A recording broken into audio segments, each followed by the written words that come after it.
আমি বাংলার মানুষকে একটা কথা বলতে চাই, আজকে ফিলিস্তিনের জন্য যেরকম আপনাদের আফসোস হচ্ছে, যদি আপনারা আগামী জাতীয় সংসদ নির্বাচনে মাননীয় প্রধানমন্ত্রী জননেত্রী শেখ হাসিনাকে আবার ক্ষমতায় না নিয়ে আসেন,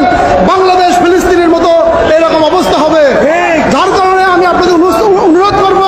আজ যেমন ফিলিস্তিনের মুসলমানের জন্য আমরা কাঁদতেছি,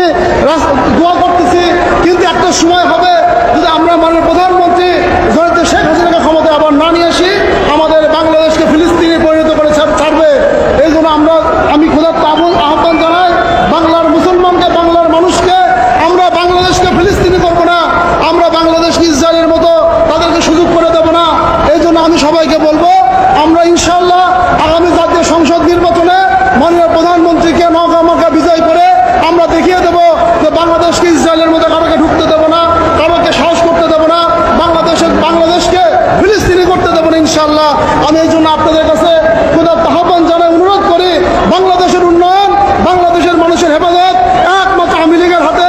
একমাত্র মানে প্রধানমন্ত্রী জননেত্রী শেখ হাসিনার হাতে। এই জন্য আমরা আওয়ামী লীগকে নৌকা প্রতীকে ভোট দিয়ে ইনশাআল্লাহ বাংলাদেশকে হেফাজত